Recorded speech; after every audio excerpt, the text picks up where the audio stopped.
Every morning, before the world asks anything of you, your mind is already at work. It remembers what went wrong yesterday. It anticipates what might go wrong today, and without realizing it, you wake up reacting rather than choosing. Most people believe mornings are about motivation. Stoicism teaches something very different. Mornings are about direction. You don't need loud affirmations. You don't need to hype yourself up. You need a few words spoken quietly that place you back in control. Because the first things you tell yourself set the tone for how you respond to stress, conflict, fatigue, and uncertainty for the rest of the day. The Stoics understood this long before modern psychology. They knew that discipline begins not with action, but with inner language. In this video, you'll learn 6 powerful words to tell yourself every morning, not to escape reality, but to face it with clarity, calm, and strength. Say them consistently, and your days won't become easier. You will become steadier. 1. I am responsible. Most mornings don't begin with chaos. They begin with something quieter and more dangerous. A subtle thought. I didn't sleep well. Today is going to be stressful. This isn't my fault. Before you even leave your bed, your mind has already started shifting responsibility outward, toward circumstances, toward people, toward the past. Stoicism begins by cutting this habit at the root. When you tell yourself, I am responsible, you're not blaming yourself, you are reclaiming control. Responsibility, in the Stoic sense, does not mean that everything is your fault. It means that everything that happens inside you is your domain. You didn't choose the traffic. You didn't choose the email. You didn't choose what someone said to you, but you choose how your nervous system reacts. You choose the story you attach to events. You choose whether today begins with resistance or resolve. Most people confuse responsibility with pressure. They hear the word and think of weight, guilt, exhaustion. The Stoics heard something else. They heard freedom. Because the moment you accept responsibility for your inner state, no one else can hijack it. If your mood depends on how others behave, your peace is rented. If your confidence depends on approval, your self-worth is on loan. If your calm depends on perfect conditions, you will almost never be calm. Responsibility ends this dependence. Instead of asking, why is this happening to me? You begin asking, what is mine to handle right now? That shift changes everything. When you take responsibility, you stop waiting for the world to improve before you do. You stop needing better circumstances to stay disciplined. You stop needing reassurance to remain steady. You stop needing permission to act with character. Responsibility brings you back to the only place where power exists. The present moment, inside your own choices. That's why this word belongs in the morning. Not after something goes wrong. Not when the damage is already done. But before the day tests you. When you say, I am responsible, you are drawing a quiet boundary with life. You may bring pressure, you may bring uncertainty, but you do not decide who I am today. Responsibility is not heavy when it's chosen. It's heavy only when it's avoided. So tomorrow morning, before the phone, before the noise, before the excuses, say it slowly. I am responsible. Not for the world, not for other people, but for the state of mind you bring into the world today. And that is more than enough. 2. I choose calm. Most people believe calm appears when life becomes easier, when the schedule clears, when the conflict disappears, when the uncertainty finally settles. Stoicism teaches the opposite. Calm is not something you wait for. It is something you choose, often while things are still unsettled. Every morning, before anything truly happens, your nervous system is already preparing for impact. A message you haven't read yet. A meeting you'd rather avoid. A situation that might not go your way. And without realizing it, many people wake up bracing, tight jaw, shallow breath, mind already racing ahead. When you tell yourself, I choose calm, You interrupt that pattern. You remind yourself that agitation is not a requirement, urgency is not authority, and noise is not power. Calm does not mean you don't care. It means you care without losing command of yourself. The Stoics understood this deeply. They trained themselves to remain steady not because life was gentle, but because it was not. Calm creates space. Space between stimulus and response. Space between emotion and action. Space where wisdom has time to speak. Without calm, even intelligence becomes reactive. Without calm, discipline collapses under pressure. Without calm, you end up fighting shadows instead of facing reality. Think about how many problems escalate simply because someone could not stay calm long enough to choose well. A sharp reply, a rushed decision, a reaction that felt justified in the moment, but costly afterward. Calm prevents this. When you choose calm in the morning, you are not predicting a perfect day. You are preparing for an imperfect one. You are telling yourself, no matter what appears today, I will meet it without panic. This single decision changes how your body moves through the day. Your breath slows, your attention sharpens, your reactions soften without becoming weak. Calm gives you leverage. It allows you to see options instead of threats. It allows you to hear what is actually being said, not just what triggers you. It allows you to respond in ways that preserve your dignity. And here is the quiet truth. People who cannot be rattled are difficult to control. They do not rush to defend themselves. They do not escalate unnecessarily. They do not hand their power away through emotional leakage. When you say, I choose calm, you are not denying emotion. You are deciding how much authority it gets. So tomorrow morning, before the first demand reaches you, choose it deliberately. Not because you feel calm, but because you value clarity more than chaos. Say it slowly. I choose calm. And let the day move around you while you remain steady at the center. 3. This is training. Most people wake up hoping the day will be easy. They want smooth conversations, cooperative people, and minimal resistance. And when resistance appears, as it always does, they treat it as a mistake, an interruption, something unfair. Stoicism offers a different lens. When you tell yourself, this is training, you stop arguing with reality. You begin to see difficulty not as an enemy, but as a necessary partner in growth. Think about how strength is built. Muscle does not grow through comfort. Endurance does not form in ease. Clarity does not appear without friction. Yet every morning, many people secretly hope for a day that asks nothing of them. When the alarm feels heavy, when focus is low, when motivation doesn't show up, they say, something is wrong. A Stoic says something else. This is exactly what the practice looks like. Training is rarely dramatic. It is quiet, repetitive, and often uncomfortable. It's getting up when you don't feel ready. Staying composed when someone tests you. Doing what needs to be done without waiting to feel inspired. When you label the day as training, irritation loses its edge. The traffic becomes practice in patience. The delay becomes practice in restraint. The difficult person becomes practice in self-command. Nothing is personal anymore. Nothing is wasted. Even fatigue has a purpose. It teaches you how to move with less energy, but more intention. It teaches you what actually matters. It shows you where your discipline ends and where it must be strengthened. This mindset prevents resentment. Instead of thinking, why is this happening to me? You begin thinking, what is this asking me to practice? That question alone turns obstacles into instruction. And over time, something subtle happens. You stop needing ideal conditions to act well. You stop postponing discipline until life becomes cooperative. You stop being surprised by hardship because you expected it. You trained for it.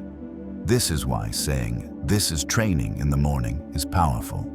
It prepares your mind before the first challenge appears. It removes the shock from difficulty. It keeps you from taking the day personally. You're no longer demanding that life be easy. You're demanding that you be ready. And readiness is a skill, built one repetition at a time. So tomorrow morning, when the day already feels heavy before it begins, say it clearly, not with frustration, not with bravado, but with acceptance. This is training. And step into the day knowing that nothing is random. Everything is refining you. 4. I control my response. There is a quiet moment in every day that determines how the rest of it unfolds. It's not when something happens. It's the instant after. That small gap between what occurs and how you respond is where your power lives. Most people surrender that power without noticing. A comment irritates them and they react. A delay frustrates them and they tense up. An unexpected problem appears and their mood collapses. They believe the cause is external. Stoicism insists otherwise. When you tell yourself, "I control my response," you are reminding yourself of a simple truth. Events may be outside your control, but interpretation is not. You don't control the tone someone uses. You don't control whether plans change. You don't control outcomes, but you control whether irritation turns into anger. You control whether disappointment becomes bitterness. You control whether pressure becomes panic. This awareness changes how you move through the day. Instead of being dragged from reaction to reaction, you begin to pause. That pause is not weakness, it is mastery. Within it, you choose restraint over impulse, clarity over assumption, response over reaction. The Stoics trained this skill deliberately, not in calm rooms, but in chaos. They expected interruption, they anticipated misunderstanding, they prepared for disrespect, not because they were pessimistic, but because they were realistic. They knew that the world is unpredictable and that the only stable ground is the mind that refuses to be shaken easily. When you claim control over your response, you stop amplifying problems. A rude comment becomes information, not provocation. A setback becomes feedback, not defeat. A stressful moment becomes a test, not a threat. This does not mean you suppress emotion. It means you decide what to do with it. Emotion may knock on the door. You decide whether it gets to move in. Over time, this practice builds something rare: consistency. People begin to trust your steadiness. You begin to trust yourself. Because no matter what the day throws at you, you know there is one thing it cannot take: your choice. So tomorrow morning, before the day starts pulling at you, say it with intention, not as a slogan, as a reminder. I control my response, and when the moment comes, and it will, pause long enough to prove it. There is a moment in every day that most people overlook. It is brief, almost invisible, but it decides everything that follows. Something happens. And then, before you react, there is a pause. Most people don't live in that pause. They rush past it. A tone feels disrespectful, and they snap back. A problem appears, and anxiety takes over. A plan falls apart, and frustration sets the direction of the day. They say, "I couldn't help it." Stoicism disagrees. When you tell yourself, "I control my response," you are reminding yourself that nothing outside you has the authority to command your inner state. You don't control what people say. You don't control delays, mistakes, or interruptions.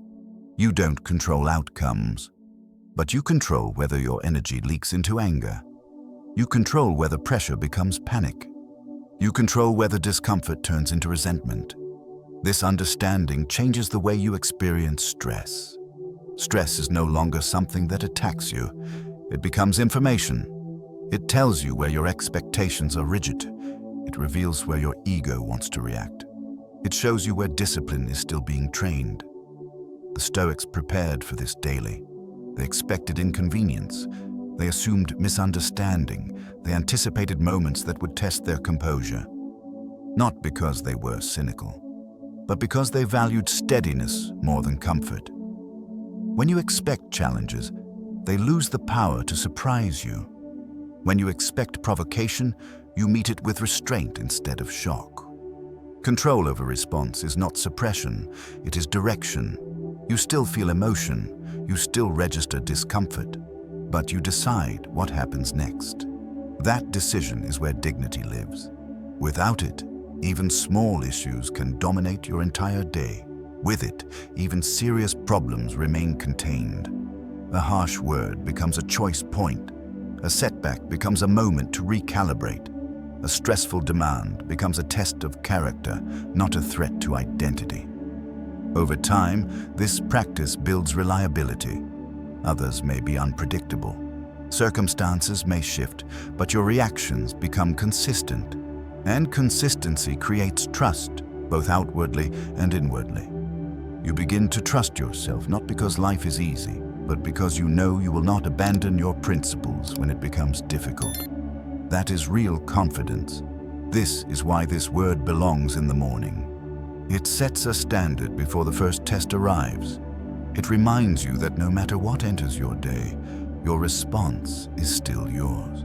So tomorrow morning, say it without drama, not as a shield, as a commitment.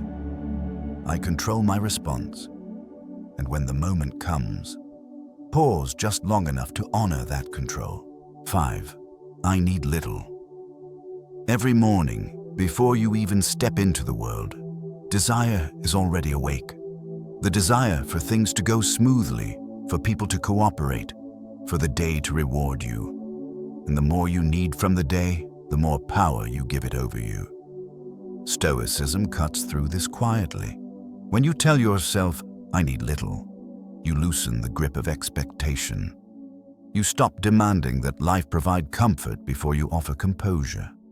You stop negotiating your stability based on conditions. Needing little is not about deprivation. It's about independence. The Stoics believed that the person who requires the least is the hardest to disturb. Think about how often frustration comes from unmet expectations. You expected recognition, but didn't get it. You expected ease, but met resistance. You expected understanding, but faced indifference. Each expectation becomes a lever the world can pull. When you need little, those levers disappear. You still work, you still care, you still pursue what matters, but your inner balance no longer depends on outcomes. This creates a rare kind of freedom. You can show up fully without clinging. You can act with effort without desperation. You can face difficulty without feeling deprived. Needing little sharpens your focus. Instead of scanning the day for validation, you look for alignment. Instead of asking, what will I get from this? You ask, what is the right way to act here? This mindset changes how stress feels in the body. Urgency softens, tension releases. Attention becomes cleaner. Because when you don't need the day to give you anything, you can meet it as it is. There is strength in this simplicity. A person who needs little cannot be easily manipulated. They are not rushed by scarcity. They are not shaken by minor losses. They move through the day grounded, not grasping. This is why this word belongs in the morning. It resets your expectations before they silently harden. It prevents disappointment before it forms. It keeps your dignity intact. So tomorrow morning, before the wants begin listing themselves, say it clearly, not with resignation, with relief. I need little. And notice how the day feels lighter, not because it changed, but because you did. From the moment the day begins, desire starts making requests. More time, more appreciation, more ease, more certainty. Most people don't notice how heavy these quiet demands become. They wake up already needing the day to cooperate in order to feel stable. Stoicism offers a quieter path. When you tell yourself, I need little, you step out of that dependency. You are not lowering your standards, you are reducing your vulnerability. Needing little does not mean you stop striving. It means your inner balance no longer relies on outcomes. The Stoics understood something modern life often forgets. The more you need, the more fragile you become. If you need praise to feel confident, silence will shake you. If you need smooth conditions to stay calm, friction will derail you. If you need constant progress to feel worthy, delay will feel like failure. Needing little closes these openings. You still act, you still care, you still pursue what matters, but you are no longer bargaining your peace. This changes how you experience the day. You stop scanning for validation. You stop measuring your worth by how things unfold. You stop feeling deprived when reality doesn't meet expectation. Instead, your attention turns inward, toward effort, intention, and alignment. There is power in this simplicity. A person who needs little is difficult to pressure. They are not rushed by urgency. They are not manipulated by fear of missing out. They can wait. They can endure. They can remain composed, even when others become reactive. This mindset softens stress at its source.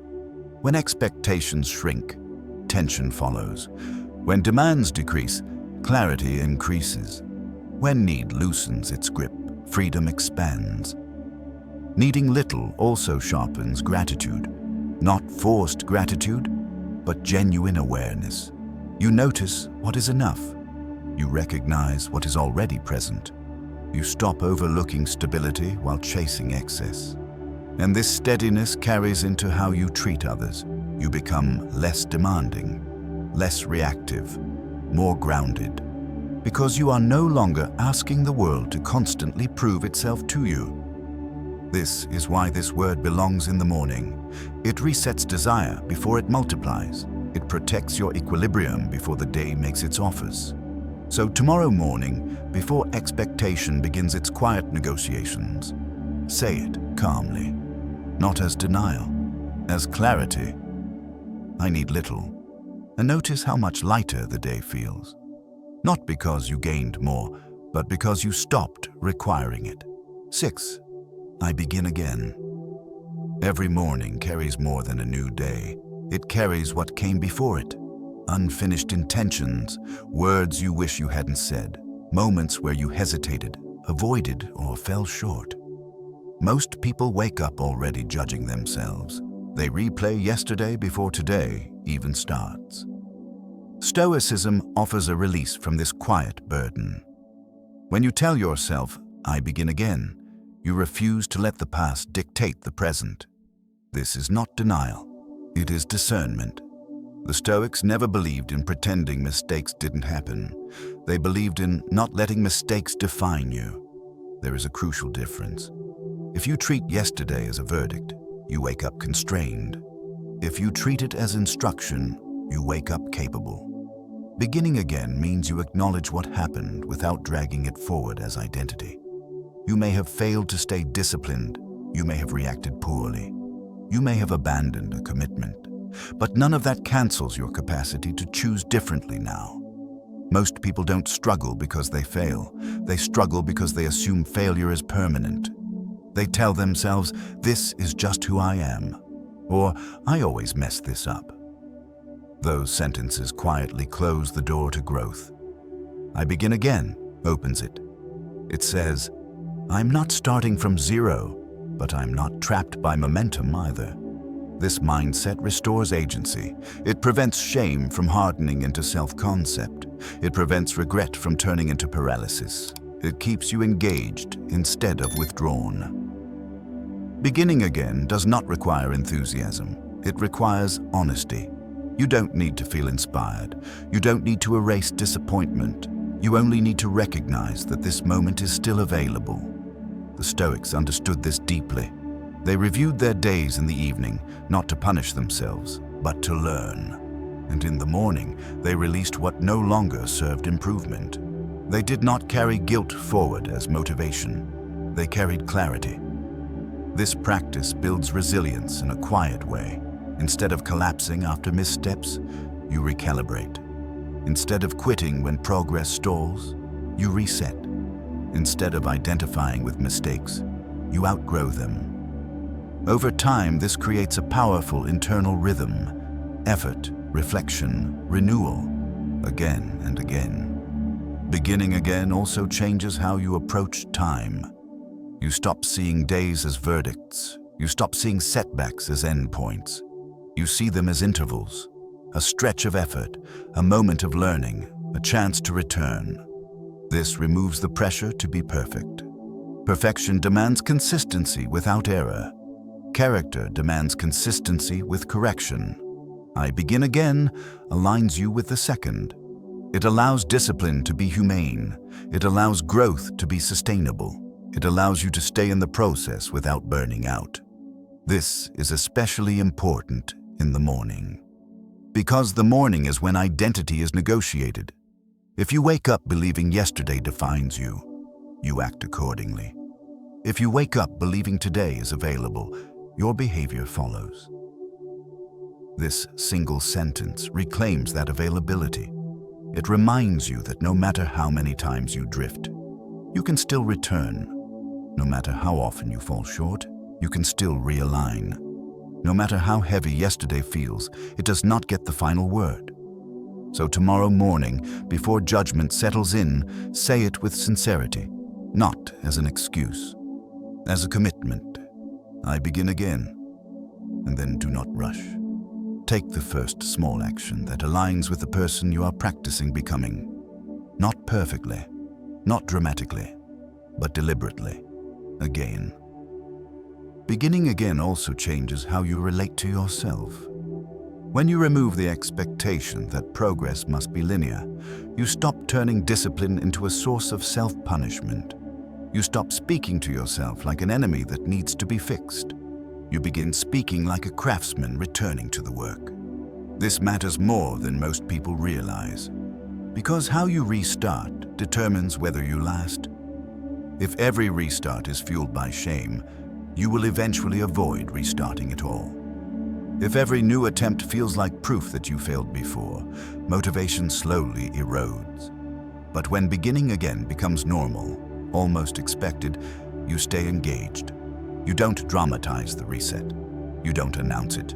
You simply return. This is how real change happens, not through one decisive morning, but through many quiet ones, days where you didn't feel strong, yet showed restraint. Days where you weren't proud of yesterday, yet didn't let it define today. Days where nothing looked impressive, but something inside you remained intact. Beginning again trains humility. It reminds you that growth is not about maintaining an image, but maintaining direction. And direction is something you can reclaim at any moment, even now. So when you say, I begin again, understand what you are truly claiming. Not a fresh life, not a perfect record, but the courage to return to your values, without bitterness, without excuses, without delay. Again and again. That is not weakness, that is endurance. Every morning gives you a choice, even when it doesn't feel that way. Not a choice about what will happen, but a choice about how you will meet it. These 6 words are not affirmations meant to make life feel softer. They are anchors meant to make you steadier. Responsibility grounds you. Calm clears your judgment. Training reframes difficulty. Response protects your dignity. Simplicity frees your mind, and beginning again keeps you moving forward without carrying unnecessary weight. You don't need to say all of them perfectly. You don't need to feel strong when you say them. You only need to return to them, especially on the mornings when you don't want to. Because character is not built in moments of inspiration, it's built in moments of return. So tomorrow morning, before the world speaks to you, speak to yourself first. Choose one word. Let it guide how you breathe, how you move, how you respond. The day may not become easier, but you will become more stable. And in a world that constantly tries to pull you off center, that stability is strength.